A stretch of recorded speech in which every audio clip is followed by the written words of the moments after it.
Deus seja louvado por essa noite, vivendo as promessas de Deus, né? A gente está começando essa mensagem nessa noite, né? Mas encerrando, na verdade, a série do mês de fevereiro. E quantos de nós aqui estamos esperando nas promessas de Deus? Deus tem uma infinidade de promessas na palavra dele. Existem alguns estudiosos, teólogos que estimam que existem cerca de 8.000 promessas na palavra de Deus. São muitas promessas. E será que nós temos confiado nas promessas de Deus, naquilo que Ele promete para cada um de nós na sua palavra? O título da mensagem de hoje é Promessas de Deus para o seu futuro. Você tem apresentado a Deus o seu futuro? Qual a sua expectativa para o futuro que Deus tem reservado para a sua vida? A gente às vezes vive uma correria tão grande, né? Sempre tentando resolver as coisas como se tudo fosse acabar aqui na terra. Mas como a música estava dizendo, Ele vem. A gente tem uma esperança maior em Jesus Cristo. A gente tem essa confiança e essa certeza que Jesus Cristo vem. E nós temos garantido com Jesus uma vida eterna com Ele. Mas a gente se deixa muitas vezes levar pelas preocupações do dia a dia, pelas preocupações, porque a Bíblia, Jesus mesmo disse: no mundo tereis aflições, mas tem de bom ânimo, eu venci o mundo. A gente sofre aqui na terra, temos problemas, dificuldades, mas será que a gente tem compreendido que Deus é o nosso Pai, que Ele cuida da gente? Quando você faz um pedido para o seu pai, você tem confiança que o teu pai vai te dar o melhor? Os meus filhos, né, os nossos filhos são adolescentes e eles estudam em alguns dias da semana, quase até 5 da tarde. E nesses dias, eles acabam tendo que almoçar às vezes na escola, ou saem, né, da escola no horário do almoço. Tem alguns restaurantes ali perto da escola, e eles vão lá e almoçam. E na semana passada, o meu filho Lucas, eu até tinha esquecido que nesse dia ele teria que almoçar, e aí ele me mandou um zap, né? Falou assim: pai, faz o Pix. E eu já percebi, ele vai almoçar, e aí eu perguntei: qual o valor, Lucas, né? Quanto você vai precisar? Porque às vezes, né, vai ali num lugar mais baratinho, né? É um pouco menos. Eu falei: quanto que você vai precisar? E ele falou assim: manda aquilo que o seu coração mandar. Então, né?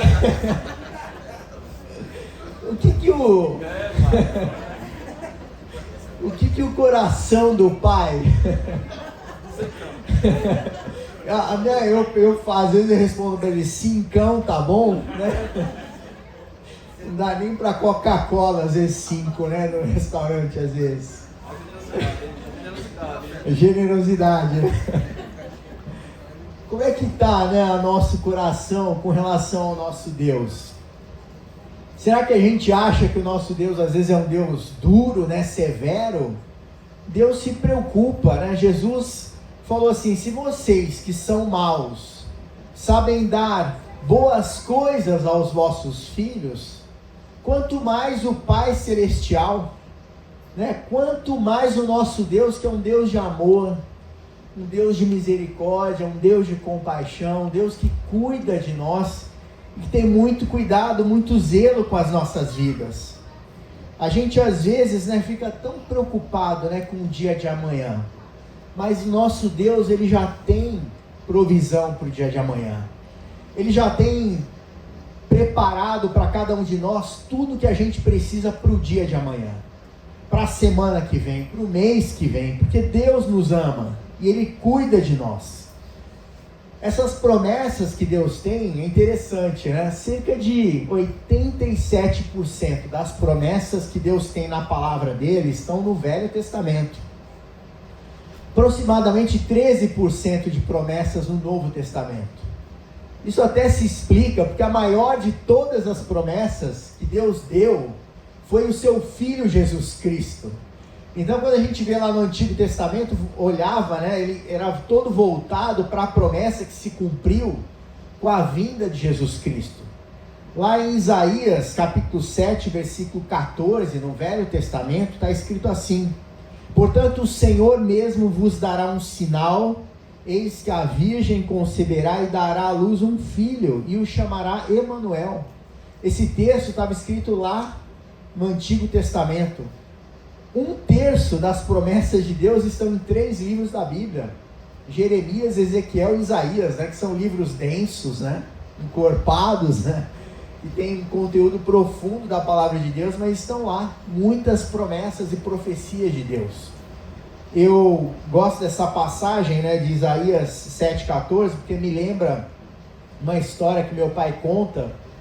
Meu pai, ele nasceu no sul da Bahia, um jovem de uma família de 21 filhos, ele era o 19º, uma família, meu pai é negro, nasceu numa família muito pobre, e meu avô aceitou, teve encontro com Jesus Cristo, veio para São Paulo, e ele foi mudando de cidade com a preocupação de dar oportunidades para os filhos, para eles estudarem.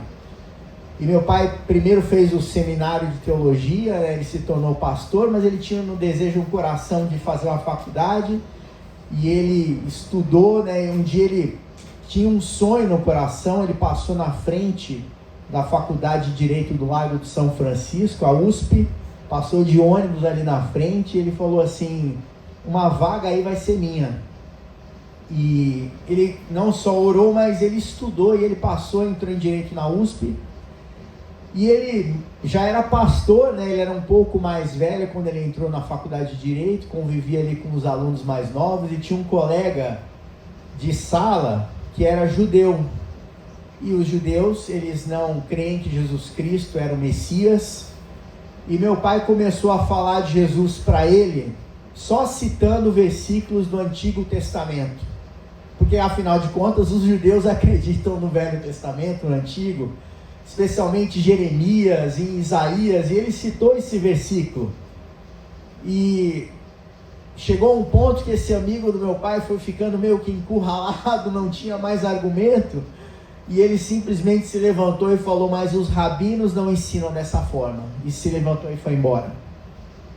Mas todos os textos, né, dessa palavra que meu pai estava usando para evangelizar ele, eram promessas que Deus tinha de trazer ao mundo Jesus Cristo aqui na terra. Então, quando a gente pensa no futuro, promessas que Deus tem para o nosso futuro, a gente precisa se lembrar que a maior de todas as promessas que Deus tem e tinha, né, para a humanidade já se cumpriu. Jesus Cristo é suficiente.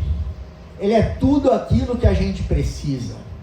Quando a gente vira essa chave na nossa cabeça, todas as outras preocupações, como a Bíblia diz, os cuidados deste mundo, começam a tomar um segundo plano, né? Porque Jesus Cristo é a pessoa mais importante da minha vida.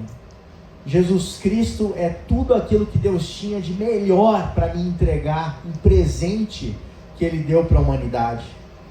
E a gente, por sermos seres humanos, a gente tem uma tendência natural de se preocupar muito com o futuro. A gente fica preocupado porque a gente vive num mundo, do ponto de vista natural, cheio de incertezas. A gente não sabe como é que vai estar a economia ao longo desse ano, como é que vai estar a política, a gente não sabe, Deus já sabe, mas nós não sabemos, e por conta disso a gente se preocupa. Mas precisamos nos lembrar que se Deus já sabe, que se Deus cuida de nós, se Ele está preocupado com a gente, se Ele tem um amor profundo por cada um de nós, a gente não precisa ficar preocupado. A Bíblia fala: lançando sobre Ele toda a vossa ansiedade, porque Ele tem cuidado de vós. Deus tem cuidado de nós, mesmo às vezes, quando parece que Ele não está cuidando, porque a gente às vezes pede as coisas a Deus. A gente fala: Deus, me ajuda nessa situação, e tudo que a gente escuta é o silêncio. E pode parecer que Deus não está dando atenção para o nosso problema, mas Ele está.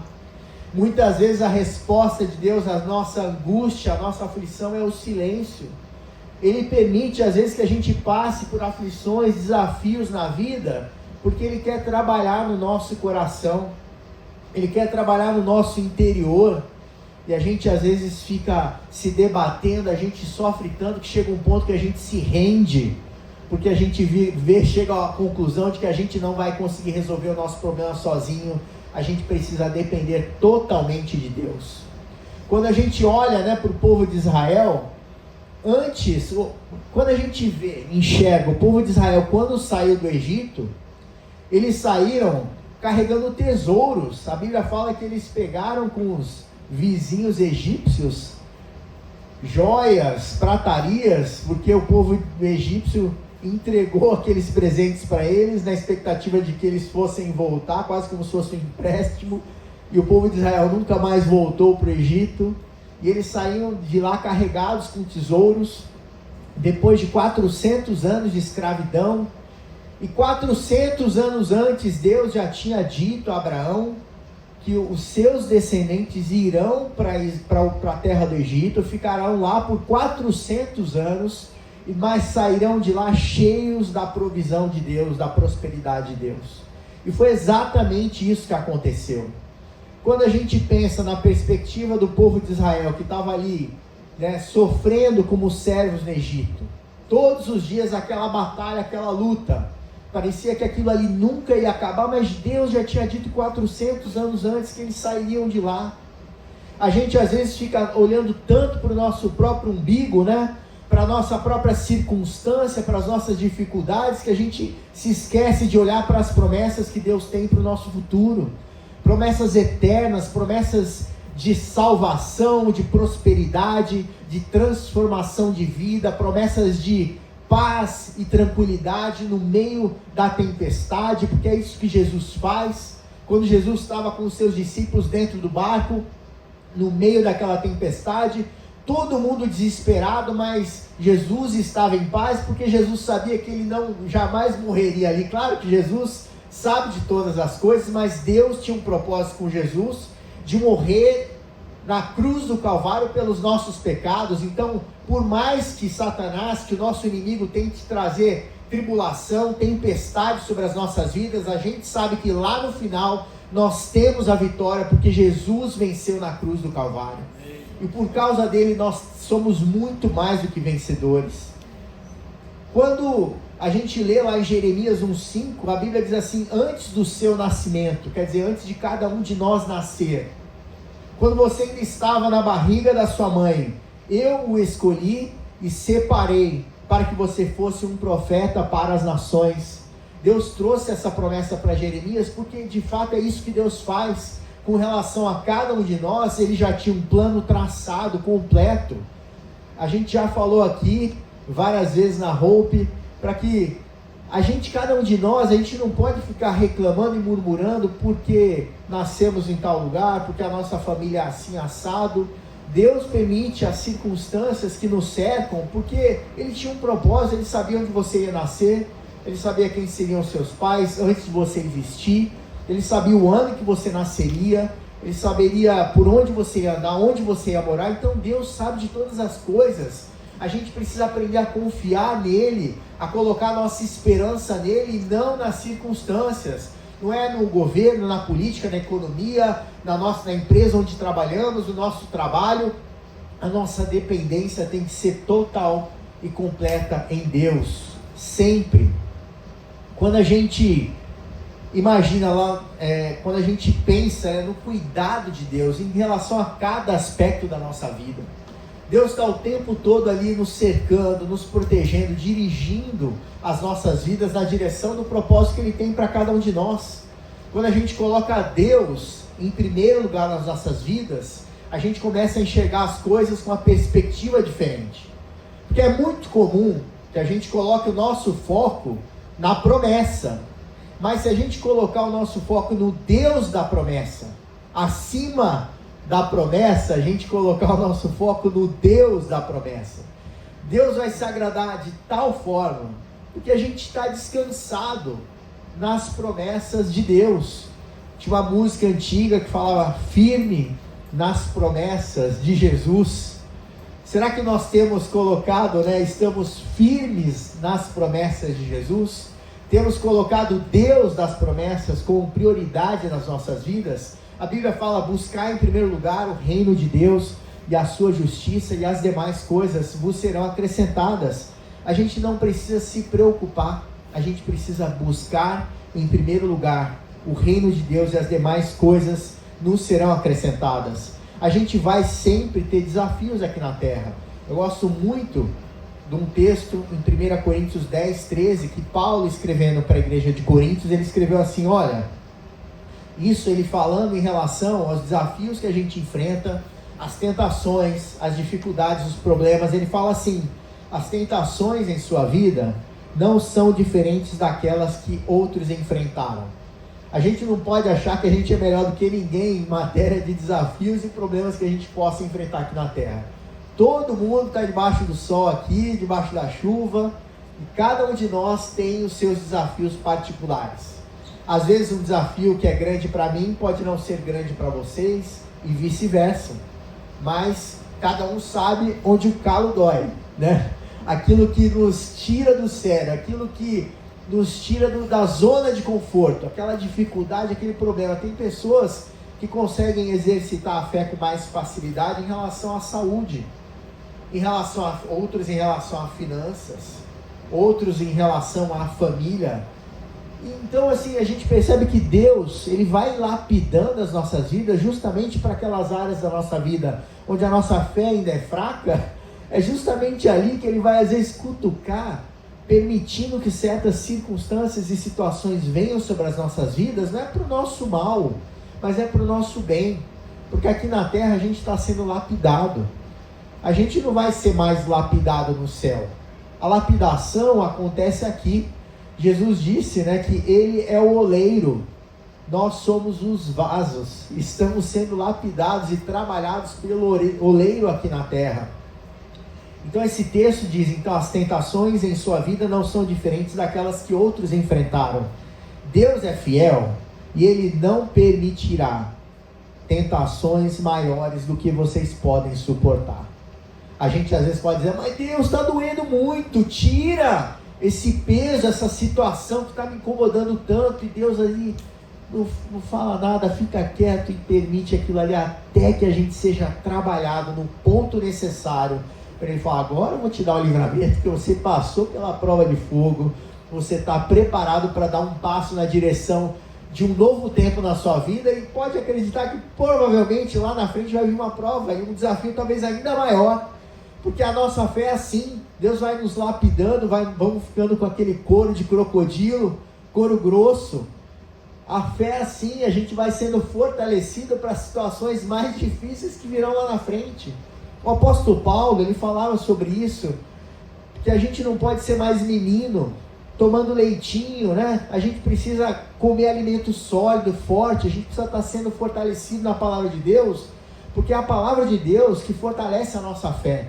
A Bíblia diz: sem fé é impossível agradar a Deus, e a fé vem pelo ouvir, e o ouvir pela palavra de Deus. Então, se você está se sentindo desafiado, você está aí numa sinuca de bico nesse momento na sua vida, cola na palavra de Deus, busca a presença do Senhor, se enche da presença e do Espírito Santo de Deus na sua vida, e você vai ver como a sua perspectiva vai mudar, e esses problemas que hoje parecem ser tão grandes vão ser diminuídos, porque você vai começar a enxergar a presença de Deus na sua vida cada vez mais. A gente não pode se desanimar pelas circunstâncias. Quando vier o desânimo, cola em Deus, busca a presença dele. E esse texto termina dizendo: quando forem tentados, ele mostrará uma saída para que consigam resistir. Deus mostra a saída. A própria palavra de Deus traz uma infinidade de saídas para os problemas que a gente vem enfrentando.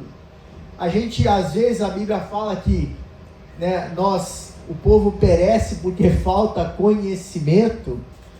Conhecimento que o texto está se referindo é o conhecimento de Deus, conhecimento da sua palavra, daquilo que Deus tem para as nossas vidas. Então a gente precisa ter essa confiança de que Deus está no controle da situação.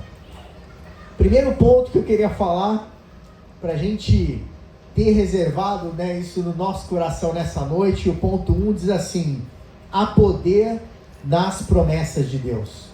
A gente sabe que há poder no sangue de Jesus, que há poder no nosso Deus, há poder no Espírito Santo de Deus, mas as promessas de Deus, como são liberadas pelo próprio Deus, elas vêm carregadas do poder, porque elas se cumprirão. A Bíblia fala lá em Hebreus capítulo 6, versículos 17 a 18 assim: Deus quis deixar bem claro aos que iam receber o que ele havia prometido, que jamais mudaria a sua decisão. Deus não muda a decisão. Se ele determinou alguma coisa, vai acontecer. Por isso, junto com a promessa, fez o juramento. Portanto, há duas coisas que não podem ser mudadas, e a respeito delas Deus não pode mentir. E assim que nós que encontramos segurança nele, nos sentimos muito encorajados a nos manter firmes na esperança que nos foi dada. A gente pode ter essa segurança e essa certeza que se a gente perseverar, se a gente seguir firme, confiando nas promessas que Deus tem, Ele vai trazer um livramento, Ele vai dar uma saída para seja lá qual for a situação que a gente esteja enfrentando. Essa semana eu estava lendo a história de uma família na Coreia do Norte. Na Coreia do Norte é proibido falar de Jesus, é proibido você ter uma Bíblia.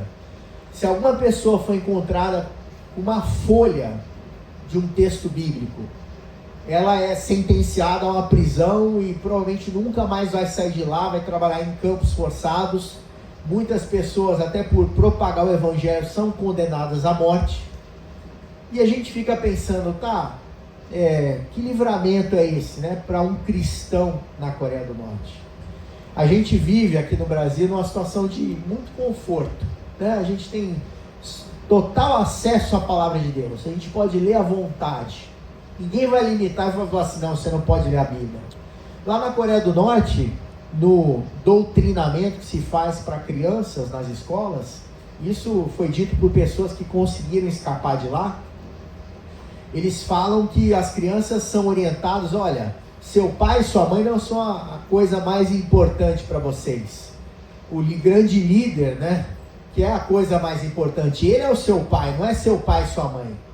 E já ensinam as crianças a dedurarem os pais, se por um acaso os pais ensinarem as crianças sobre Jesus Cristo, sobre Deus. Então imagine o desafio de um pai que é cristão ter que ensinar para o seu filho, sabendo que estão doutrinando diariamente o seu filho a dedurar ele, caso ele ensine sobre Jesus dentro de casa. E eu escutei uma história de uma família que, por ter falado de Jesus Cristo, foi condenada à morte, e eles seriam enterrados vivos. E aí o oficial que estava liderando aquele momento, né, de matar aquela família, eles cavaram com uma retroescavadeira um buraco bem grande, colocaram os 4 membros daquela família, pai, mãe e 2 filhos ali quase pré-adolescentes, e eles disseram: se vocês negarem Jesus Cristo, vocês vão sair desse buraco, mas se vocês não negarem Jesus Cristo, vocês vão morrer. E aquelas crianças começaram a ver aquela situação, começando a jogar terra naquele buraco, falaram com o pai e com a mãe: pai, mãe, nega Jesus para que a gente saia daqui. O pai já estava até fraquejando, mas aquela mãe disse: meu filho, minha filha, daqui a pouco nós estaremos com o Pai Eterno, num lugar maravilhoso, onde não tem mais dor, onde não tem mais sofrimento. Vamos aguardar mais um pouco, daqui a pouco estaremos com o Pai. E a gente às vezes vai vivendo a vida, né? Aqui na tranquilidade do Brasil, a gente reclama muito do Brasil, isso é verdade, né? Mas a gente tem que agradecer a Deus que a gente tem liberdade de culto, a gente pode falar à vontade do nosso Senhor Jesus Cristo aqui. Quantos motivos nós temos para agradecer? A gente é muito reclamão, essa que é a verdade.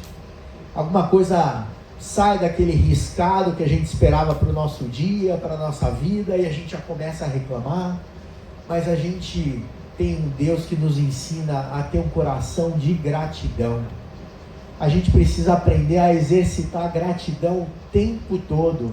está passando por um momento difícil, começa a agradecer a Deus. Deus, eu não sei o motivo dessa situação difícil, mas eu quero te agradecer porque você me salvou, que é a coisa mais importante que eu tenho na minha vida.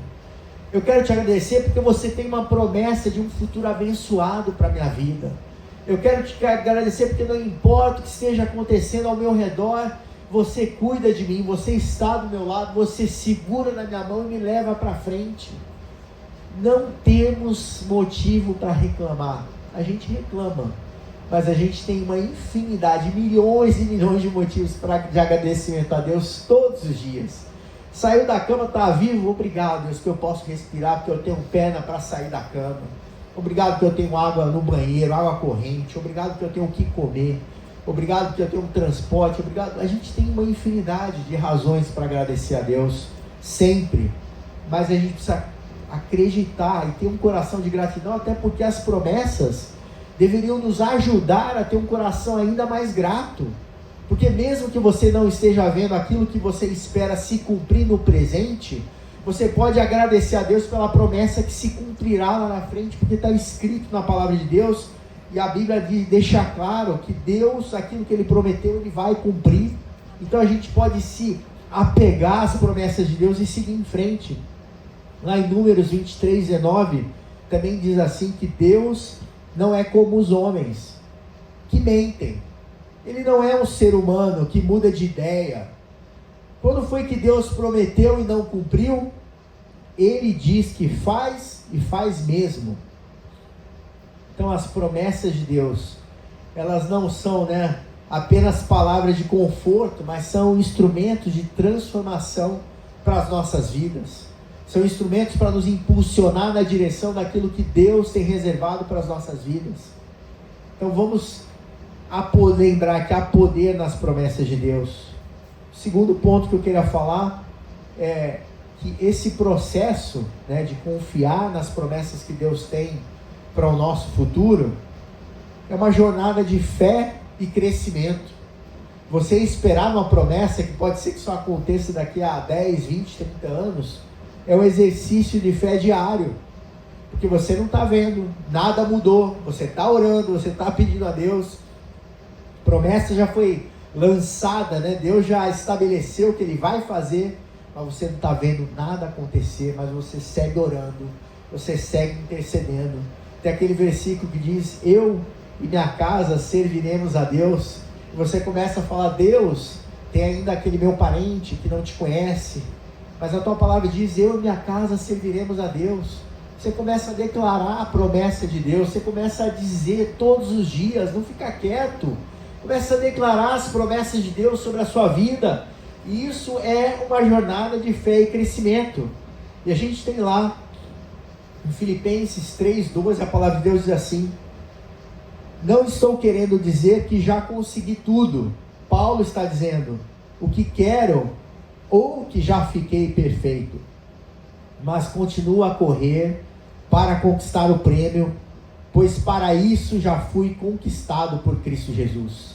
Paulo está fazendo aqui essa analogia a um atleta que continua correndo, ele continua acreditando, ele continua olhando para a linha de chegada, ele sabe que é difícil chegar lá, mas ele se inscreveu para aquela corrida, ele foi salvo por Jesus Cristo, ele vai continuar correndo. Eu corri uma vez uma maratona, e corredor, minha primeira maratona, corredor inexperiente, 42 quilômetros, e eu comprei um tênis apertado. Anos depois eu fui aprender que você tem que comprar alguns números a mais, que seu pé vai inchando até durante a corrida. E eu comprei um tênis branco, estava lá pelo quilômetro 30, comecei a sentir uma dor terrível nos pés, nos dedinhos, e percebi que devia estar com a bolha do tamanho de um dedão ali, E meu tênis era branco, daqui a pouco quando eu olhei, meu tênis estava vermelho.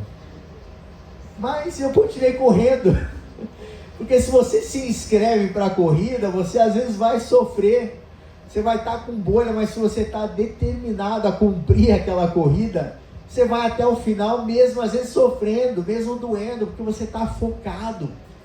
Paulo está fazendo essa analogia de corrida porque a gente está numa corrida. Se você já se inscreveu, é como se na fé cristã não dá mais para voltar atrás, você só pode ir para frente, não tem como voltar. Ou você vai para frente, ou você, se você desistir, como é que vai ser? Você vai perder, né? O relacionamento com Deus. A gente tem que seguir em frente, sempre, marchar.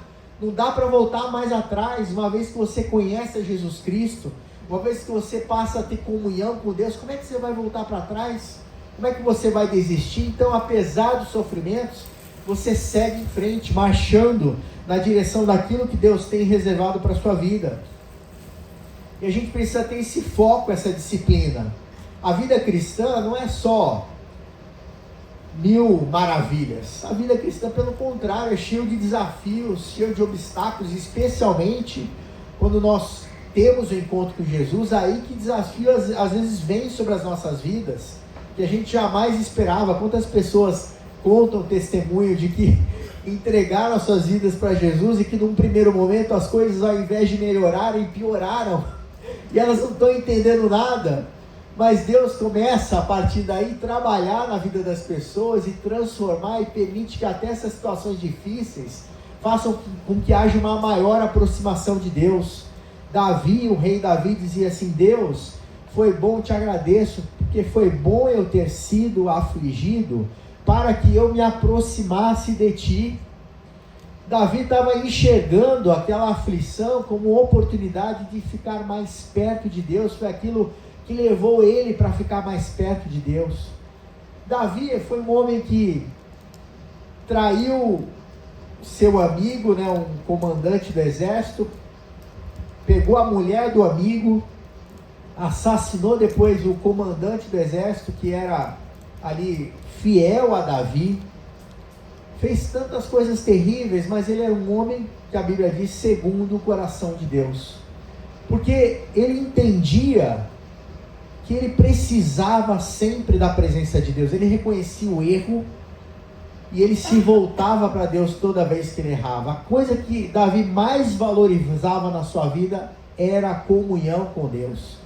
Quando a gente vê o rei anterior a Davi, Saul, quando estava prestes a perder o seu reinado, a preocupação de Saul era não perder o reinado. Ele não queria perder o status, ele não queria perder o trono. Mas Davi, quando viu que pisou na bola com Deus, ele se aproximava de Deus e falou assim: Deus, eu não quero perder a comunhão contigo, eu não quero jamais, eu posso perder tudo, eu posso perder o meu reino, o meu trono, mas não tira o Espírito Santo de Deus da comunhão, do relacionamento que eu tenho com Ele. Porque Davi entendia o poder que existia na comunhão, no relacionamento com Deus. Davi amava muito a Deus com sinceridade, mesmo sendo imperfeito. E nós não somos melhores do que Davi. Qualquer um de nós aqui, dependendo da temperatura e da pressão, a gente pode praticar pecados que a gente jamais esperaria que cada um de nós praticasse. Mas a gente depende da misericórdia de Deus sobre as nossas vidas, que nos ajuda a viver uma vida de integridade, de santidade na presença dEle. Não é por nossa causa, mas pelas misericórdias de Deus. E a palavra de Deus diz que bondade e misericórdia me seguirão todos os dias da minha vida. Todos os dias você sai da cama, bondade e misericórdia te seguem para onde quer que você vai.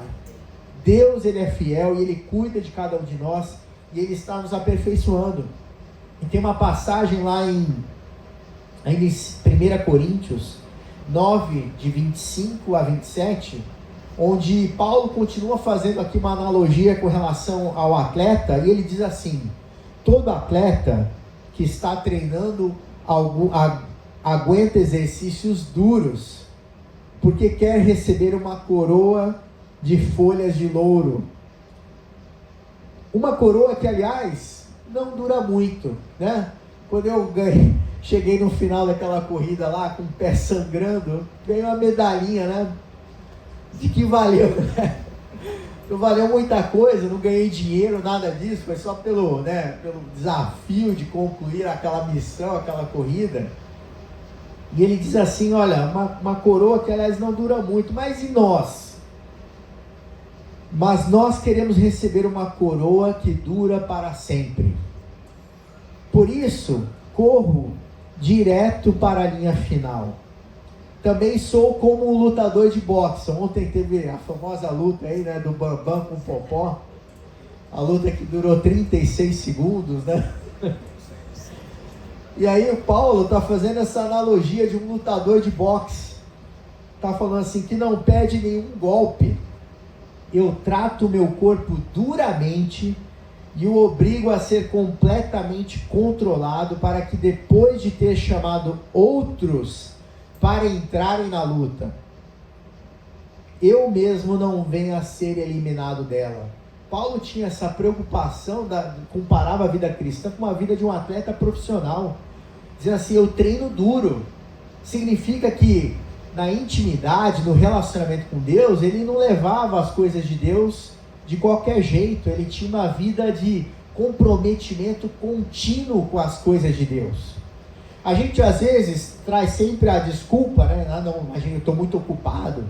Realmente, cada um de nós aqui tem suas ocupações, tem suas rotinas, mas eu gosto muito dos exemplos da Bíblia. Por exemplo, José do Egito era o número 1, primeiro-ministro do Egito.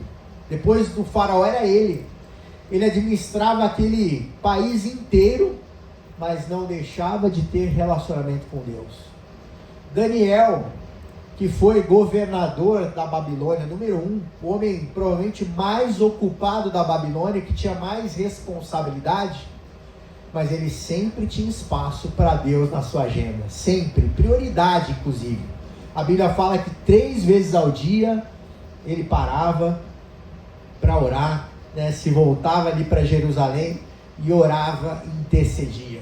E não só ele era o executivo, o governante mais importante da Babilônia, que era o maior país daquela época, como ele também era o principal profeta de Israel e representante do seu povo ali na terra. As revelações que Deus trouxe a Daniel, revelações maravilhosas sobre a volta de Jesus Cristo, as 70 semanas de Daniel, quantas revelações tremendas que Deus dava para um homem extremamente ocupado. Como é que Deus daria essas revelações para esse homem extremamente ocupado, se ele não fosse um homem dedicado e comprometido com Deus todos os dias? A gente não tem desculpa para não ler a palavra de Deus, para não buscar a presença dele. A gente gosta de arrumar desculpa, mas a gente na verdade não tem. Porque Deus tem que ser a prioridade na nossa vida se a gente entende que Deus é o Senhor, que Jesus Cristo é o Senhor das nossas vidas.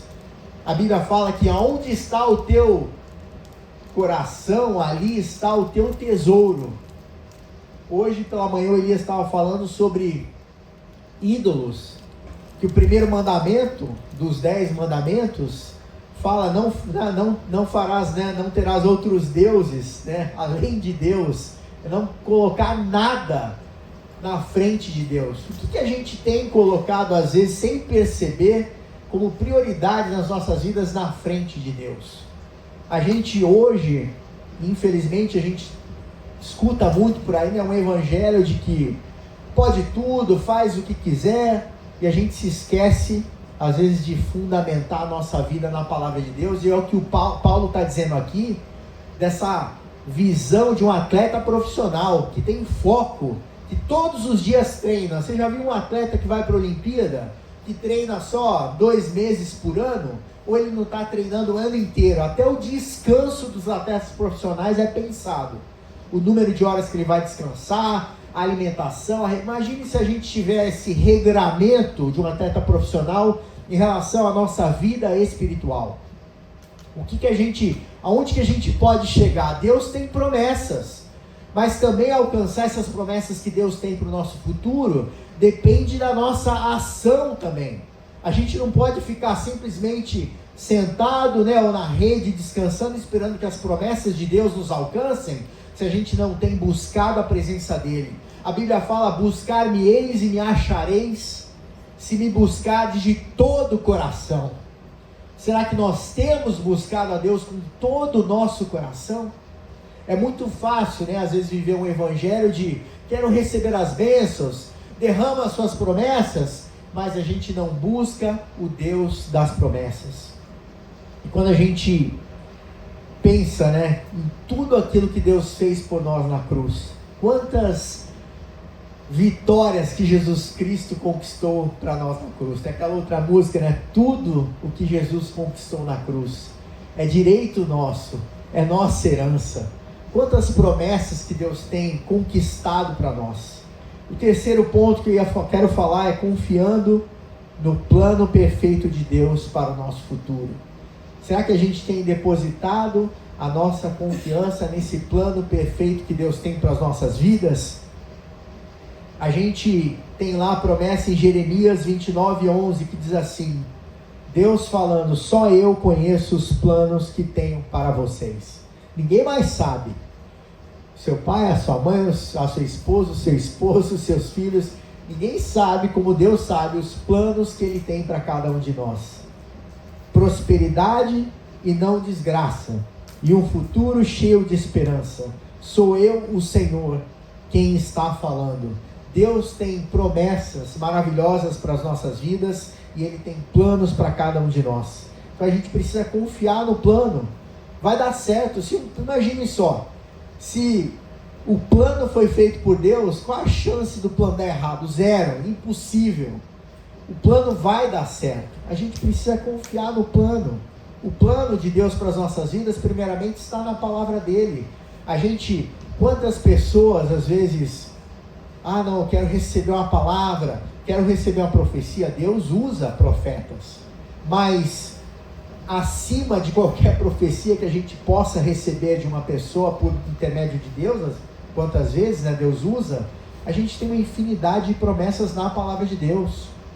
A fonte número 1 de promessas, de revelações, de profecias para as nossas vidas está aqui na palavra de Deus. Então a gente precisa aprender a confiar no plano. Eu gosto muito de histórias, né, de pessoas que são resilientes, porque confiam. Deus coloca uma visão, Deus traz um sonho, coloca no coração, essas pessoas ficam firmes, apesar das dificuldades. Eu gosto muito da história aqui, 2 exemplos, né? O primeiro do Coronel Sanders. Quem aqui já comeu lá no KFC, o Kentucky Fried Chicken, que é uma rede, né, internacional, KFC, aquele franguinho frito.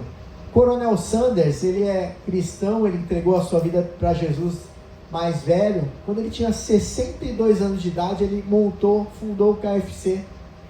Mas antes, né, imagine, quantas pessoas às vezes falam, não, mas já estou velho, já não dá mais, né? Ele tinha 62 anos quando ele começou o KFC.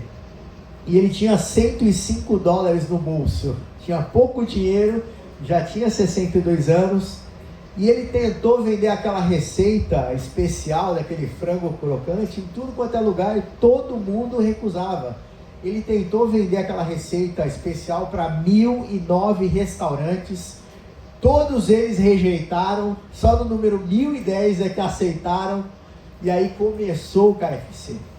E a gente às vezes, né, tá jovem, né, com um futuro enorme pela frente e para no primeiro não, na primeira fechada de porta que dão pra gente. A gente pode seguir em frente, especialmente porque a gente confia no plano de Deus, porque a gente tem a certeza que Deus está conosco, que Ele vai nos abençoar. A Bíblia fala, tudo aquilo que te vier à mão para fazeres, faze-o conforme as tuas forças.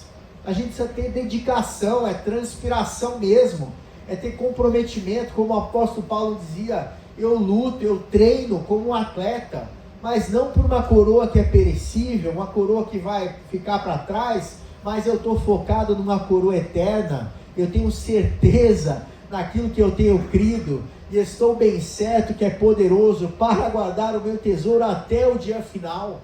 A gente pode ter essa confiança, essa certeza que Deus cuida do nosso futuro. Um outro homem, Thomas Edison, todo mundo se beneficia do que Thomas Edison fez. Foi o inventor da lâmpada, do fonógrafo, que depois foi base até para o telefone.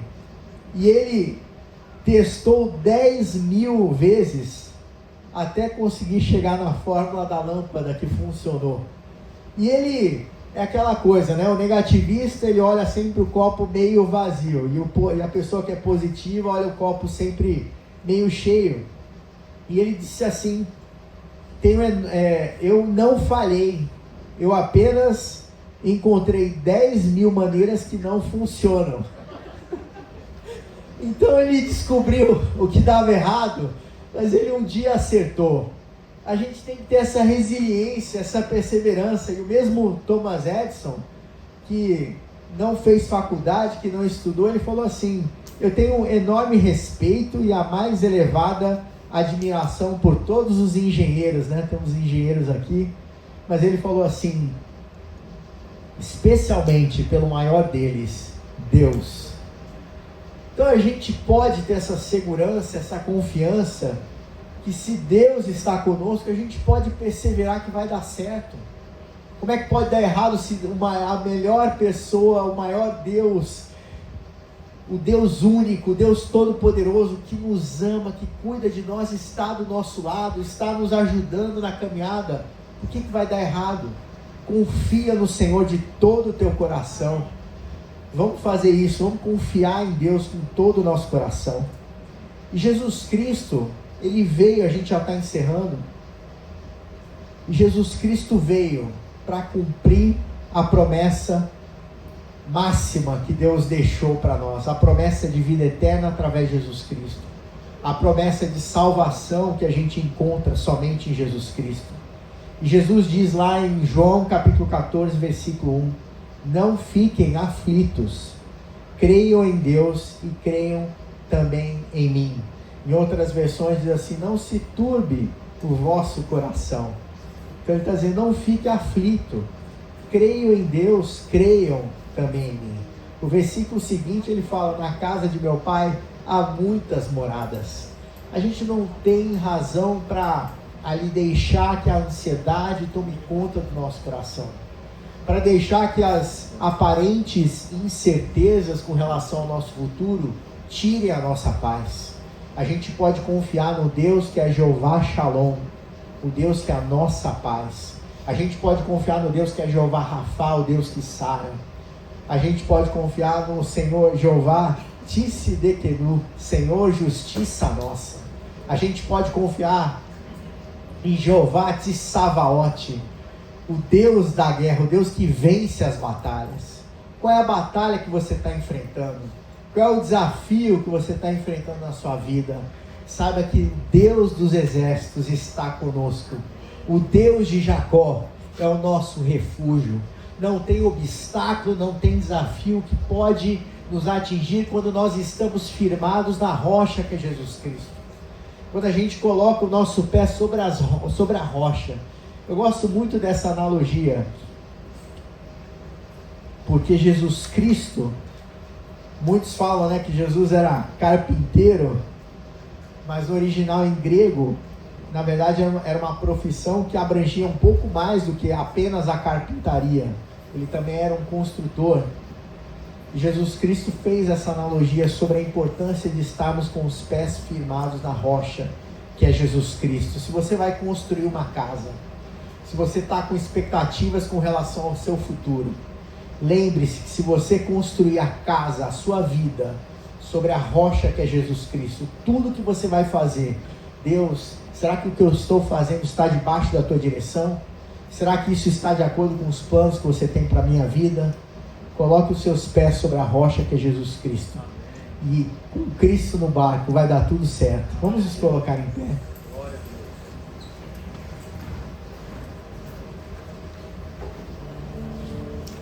Vamos, nesse momento, inclinar as nossas cabeças, fechar os nossos olhos. Primeiro, se você ainda não teve um encontro com Jesus Cristo, nessa noite você pode dizer, Senhor Jesus Cristo, entra no meu coração, faz morada no meu coração, eu peço perdão pelos meus pecados, entra na minha vida, eu quero entregar a minha vida a Ti. Você pode fazer onde quer que você esteja essa oração, no seu coração, entregando a sua vida a Jesus Cristo nessa noite. Talvez você tenha chegado aqui cansado, Mas Jesus Cristo diz: vinde a mim, todos vós que estáis cansados e oprimidos, e eu vos aliviarei.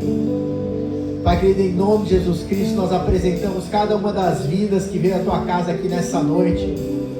Que o teu Espírito Santo possa produzir no interior de cada pessoa aqui nessa noite uma convicção absoluta de que o Deus Todo-Poderoso jamais descumpre as suas promessas. As promessas que Deus tem na sua palavra para as nossas vidas, elas se cumprirão. Que o Senhor possa nessa noite, Pai, plantar nos nossos corações uma semente de fé, porque a tua palavra foi pregada nessa noite. E se nós crermos na tua palavra, nós podemos ter essa convicção de que as tuas promessas se cumprirão sobre as nossas vidas.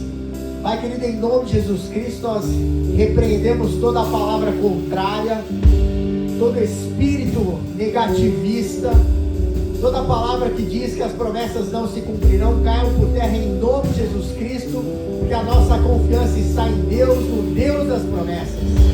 Em nome de Jesus Cristo nós podemos nos fiar na tua palavra e na tua promessa e acreditar que tudo aquilo que você falou se cumprirá nas nossas vidas, em nome de Jesus. Uma semana abençoada, uma semana de vitória, uma semana crendo nas promessas do Deus Todo-Poderoso.